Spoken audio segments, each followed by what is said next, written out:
Okay, so this is Laughing Gas by David Field, my real name. My name on my birth certificate. Most people know me as Dave Dobbs, which comes from Bob Dobbs, and Bob Dobbs has always been a massive influence in my antics, I suppose, and no more so than here. In actual fact, it just I use Dobbs as a kind of like in the same way as Shakespeare was an anonymous name. So too is Dobbs, and and so it doesn't matter really who the identity's here. The story is, it's based on a true story, but there's various characters who've been brought into the scene, and various complications that have been from other scenes, and just various bits from life experience that I've brought together into this one story to try and bring home some of the impact of a journey that I had in South America.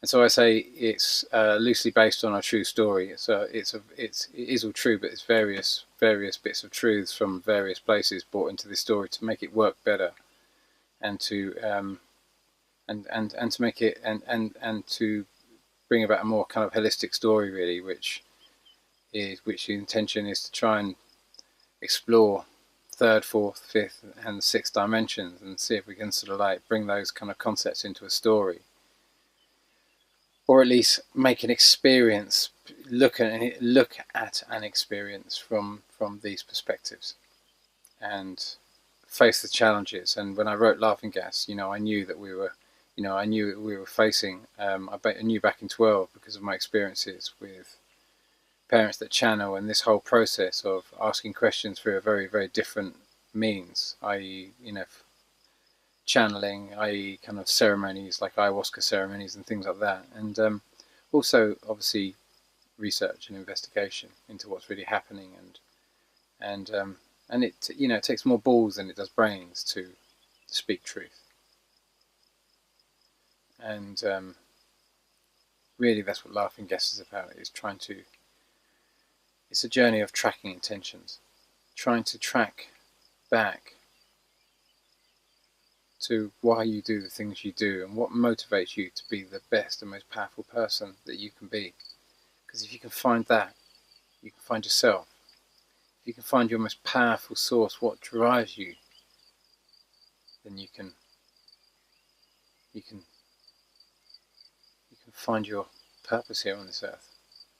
And it's a real good time to do that, because you're going to be faced with a lot of adversity now. A lot of people are going to try and pull you down to a very low vibration and try and get you into a lot of hate, and try to get you to consent to driving the whole plane into war. And you've really you've been down this road before, believe it or not, and now you're hopefully learning from your mistakes. We all are, one way or the other.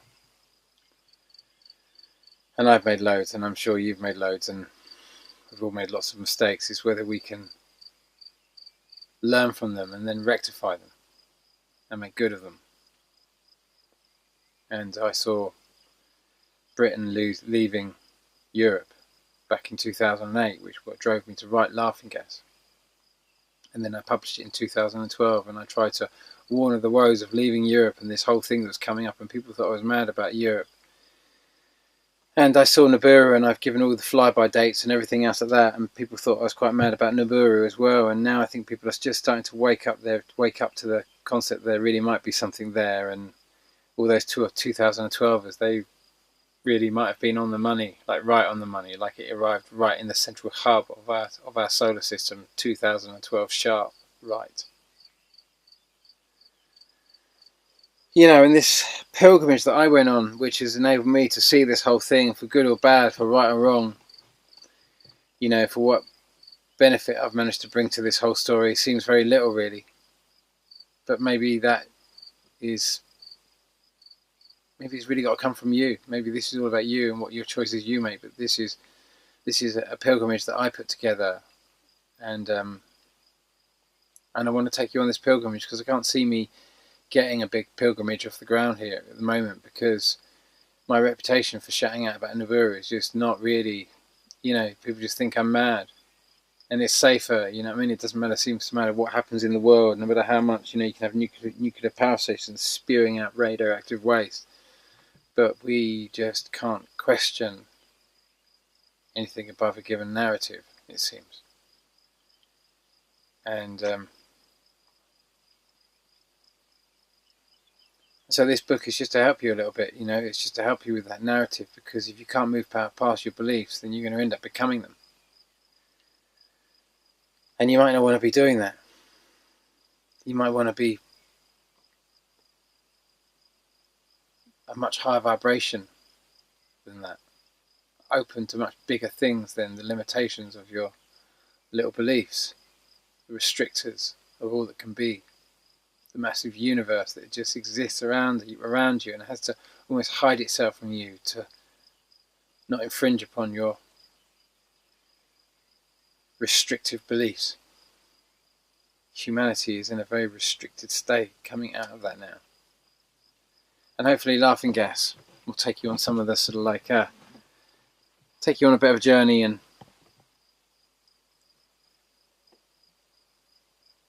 help you understand why I wrote it and why you might need it for this time, especially for the passage of Nibiru. Because this is going to be a psychic challenge. You know, so many of you are thinking about physical challenges. You're dealing with a challenge that you've never dealt with before. And the way of the shaman, it's a good thing to know how a shaman navigates in fourth dimensional reality.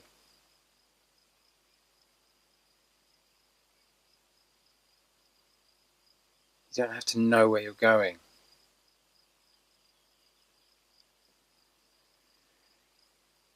But there has to be intention. There needs to be intention. It's very difficult to fly without a distinct intention. If not, you can get very lost. That's why it's very good to remember who you are and why you're here, and track yourself back. Track yourself back to a place of great power, purpose, reason. Real beautiful place, or a place of belief, whichever which way you want to go.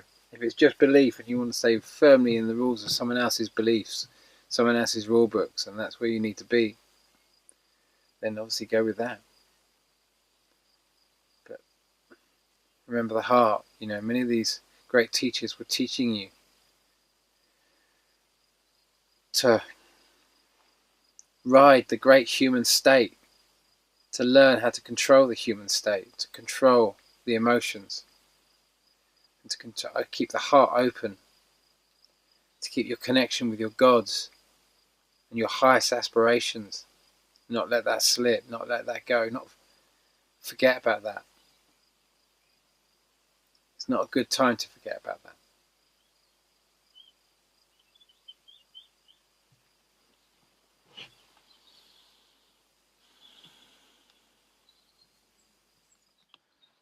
Okay, so it's dedicated to Catherine and to my mother Anthea.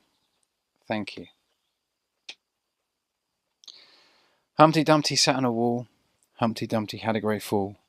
All the king's horses and all the king's men couldn't put Humpty together again.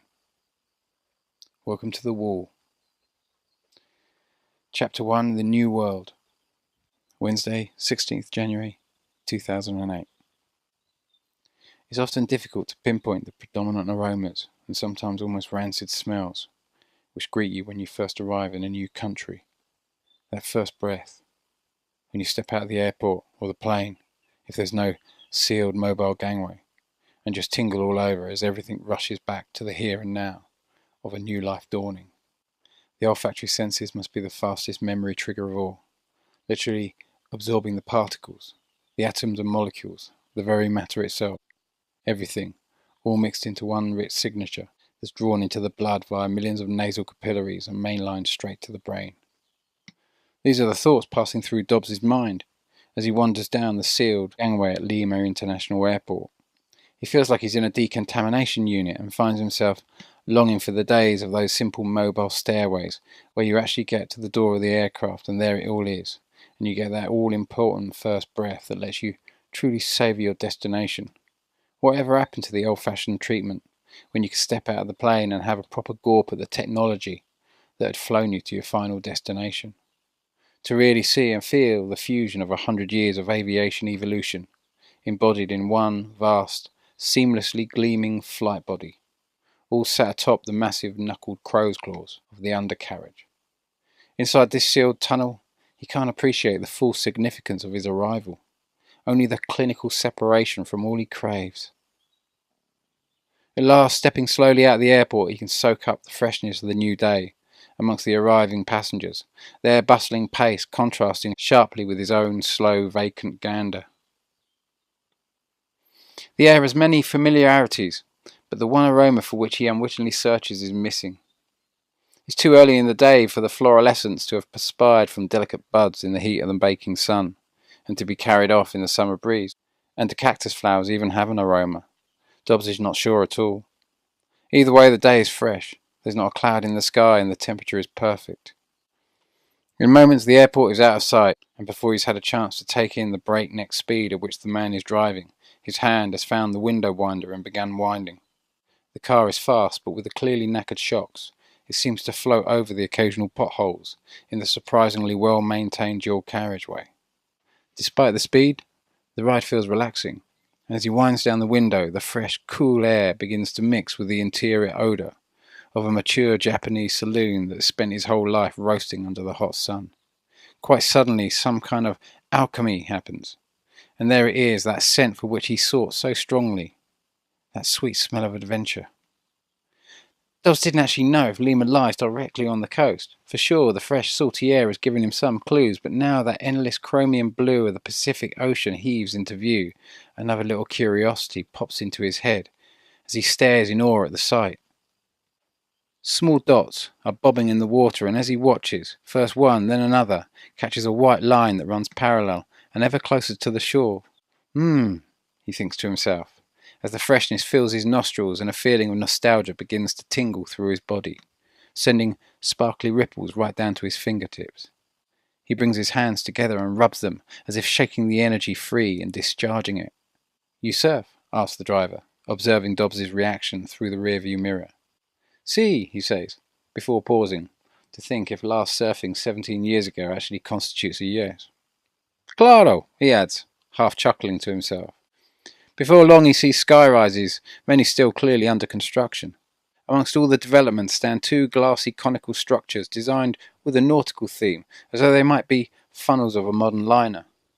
And just beyond that, a pier displaying the heritage of an older, more romantic period of Lima's past, that juts out into the ocean. It immediately reminds him of Brighton Pier, and the roller coaster at the end of it. When the ride's finished and the brakes got slammed on, the metal wheels would screech against the tracks, making his fillings literally vibrate with the resonance. The very thought of it makes his teeth twinge uncomfortably. Here they turn left to enter what is clearly becoming the thick of the city. "Esta es Miraflores?" "Si," says the driver. Dobbs reaches into the black leather shoulder holster he is wearing over a dark brown plain cotton shirt, along with his TK Maxx designer jeans and a pair of middling to completely knackered trainers. His travelling attire would challenge anyone to guess which side of the money he belonged, which is precisely the look he's aiming for. He grabs a piece of paper with the details of his accommodation on it, as the car pulls up next to a 3-story building that looks neither modern nor old. There is not much of a room for a garden at the front, but nonetheless several large cacti and a few other mostly potted plants are dotted about here and there. It looks warm and cosy, even for a city dwelling. Bright, creamy-coloured concrete pavements glisten in sunlight so dazzling he has to squint his eyes to take it all in. There's a lot of trees set into neatly shuttered concrete. It all seems very clean, and many of the well-maintained houses and apartment blocks and hotels have a strong Mediterranean feel to them, an impression accentuated by the occasional fruit vendors selling from the back of old carts, which lends some subtle sense of antiquity. And yet the scene is oddly contradicted by the many old, imported American cars, huge Cadillacs and Dodges and the likes, most now looking a bit worse for wear, which line the streets. The front of the building is mostly windows. It would no doubt have been considered modern back in the 70s, but now looks distinctly dated. Dobbs taps on the door, then sees the bell and immediately presses for attention. He peers in through the window and can see a large room, open plan and quite sparsely laid out, with a sunny area to the rear filled with an array of even more brightly potted foliage. A staircase runs up to the next floor from the centre of the room, with what appears to be a bar situated below, maximising the use of space. Beyond he can see a dining area neatly set with gingham tablecloths and napkins. A man pops out of an open door right at the back of the dining area. He's clearly rushing and hurriedly dusts himself off in readiness for whatever introductions may lie ahead. Dobbs comes from the window and waits for the door to open. The man is slightly portly and appears to be of more indigenous descent than Spanish, with a round and friendly face. He is clearly still preparing breakfast arrangements and seems a little flustered. He says nothing but observes with an enthused curiosity, waiting with bated breath to find out what Dobbs wants before completely opening the door to him. Perdón, señor. Mi amigos Agent 6 y la brigade hace habitación aquí? ¿Tú hace habitación por mí también? He splutters, hoping that if the man understood nothing else, the names Brigadier and Agent 6 might trigger a response. See, he enthuses, gesturing for Dobbs to enter. Moments later, he's knocking on another door. There's no answer, so he waits, then knocks louder. Hola, comes a muffled grunt. Filling in for room service, sir. I'm afraid blowjobs are off the service list, though. All right, only temporarily, I'm assured.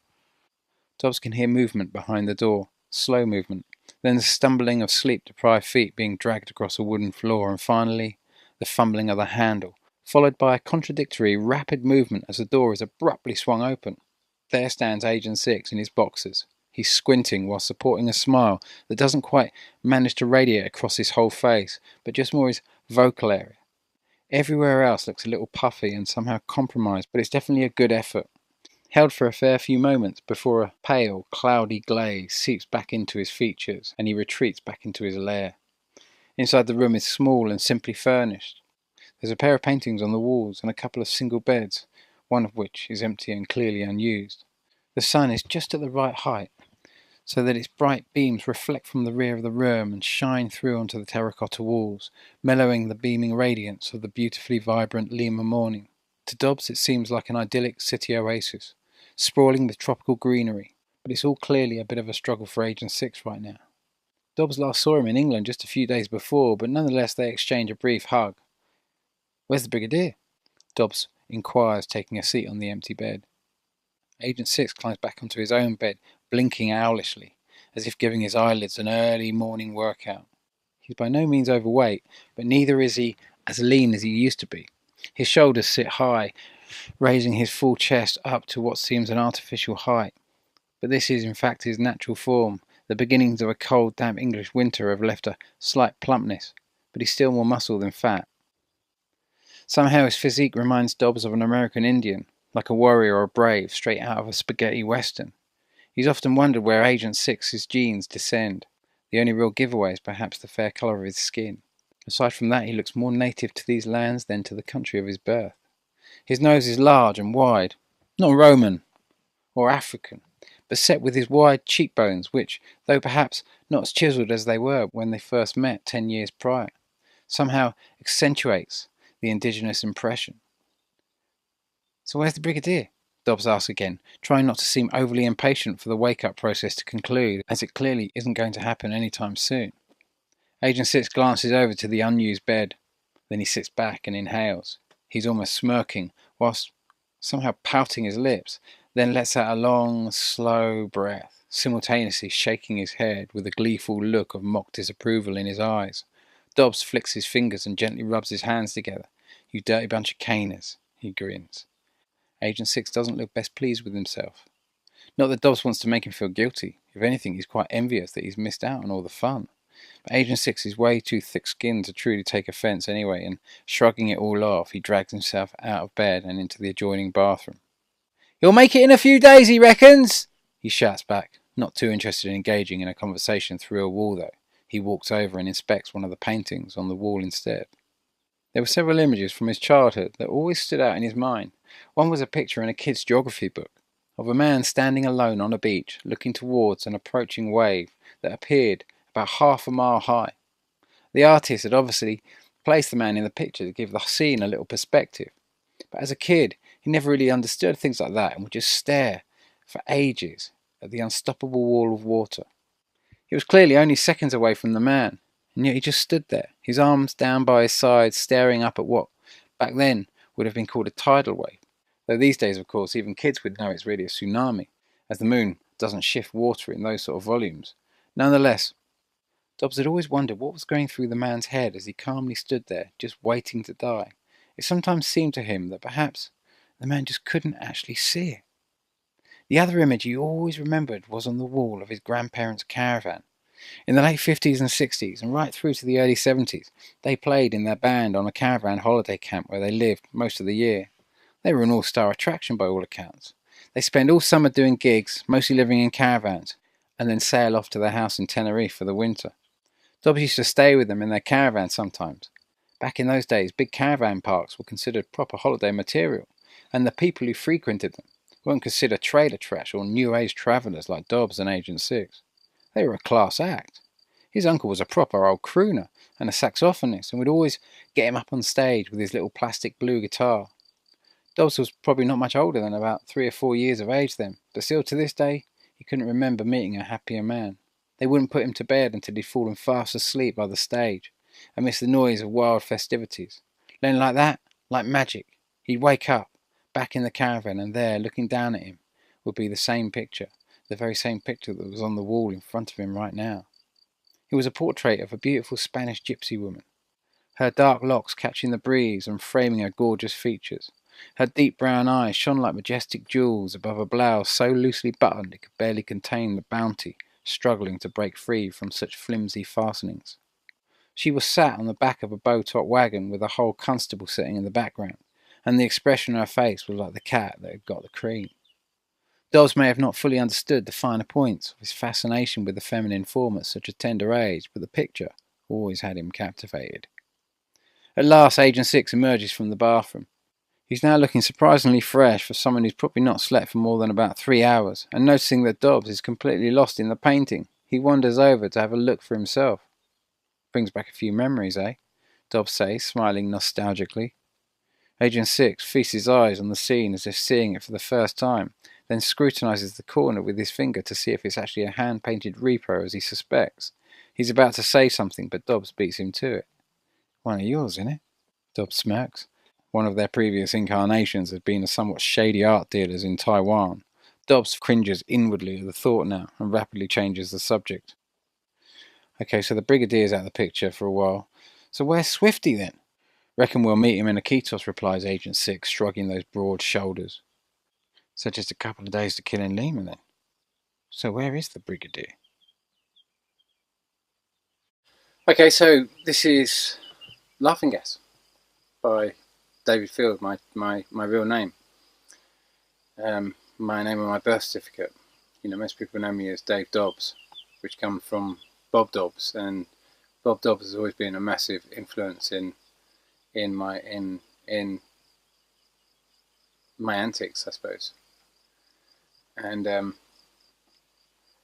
no more so than here, in actual fact. You know, it just, you know, I use Dobbs as a kind of like, in the same way Shakespeare was an anonymous name, so too is Dobbs. And so it doesn't matter really who the identity's here. The story is, you know, it's based on a true story, but there's various characters who've been brought into the scene and various complications that have been, I guess, you know, I knew we were facing. I knew back in 12 because of my experiences with parents that channel, and this whole process of asking questions through a very, very different means, i.e., you know, channeling, i.e. kind of ceremonies like ayahuasca ceremonies and things like that, and also obviously research and investigation into what's really happening, and it, you know, it takes more balls than it does brains to speak truth, and really that's what Laughing Gas is about. It's a journey of tracking intentions, trying to track back to why you do the things you do and what motivates you to be the best and most powerful person that you can be. Because if you can find that and make good of them. And I saw Britain leaving Europe back in 2008, which what drove me to write Laughing Gas. And then I published it in 2012, and I tried to warn of the woes of leaving Europe and this whole thing that was coming up, and people thought I was mad about Europe. And I saw Nibiru, and I've given all the flyby dates and everything else like that, and people thought I was quite mad about Nibiru as well. And now I think people are just starting to wake up to the concept that there really might be something there, and all those 2012ers, they really might have been on the money, like right on the money, like it arrived right in the central hub of our solar system, 2012 sharp, right. You know, in this pilgrimage that I went on, which has enabled me to see this whole thing, you can find yourself. You can find your most powerful source, what drives you, then you can find your purpose here on this earth. And it's a real good time to do that, because you're going to be faced with a lot of adversity now. A lot of people are going to try and pull you down to a very low vibration and try and get you into a lot of hate and try to get you to consent to driving the whole plane into war. And you've really got to, you've been down this road before, believe it or not, and now you're hopefully learning from your mistakes. We all are, one way or the other. And I've made loads, and I'm sure you've made loads, and we've all made lots of mistakes. It's whether we can learn from them and then rectify them from other scenes and just various bits from life experience that I've brought together into this one story to try and bring home some of the impact of a journey that I had in South America. And so I say it's loosely based on a true story. So it is all true, but it's various bits of truths from various places brought into this story to make it work better, and to to make it and to bring about a more kind of holistic story, really, which the intention is to try and explore third, fourth, fifth, and sixth dimensions, and see if we can sort of like bring those kind of concepts into a story. Or at least make an experience, look at an experience from these perspectives, and face the challenges. And when I wrote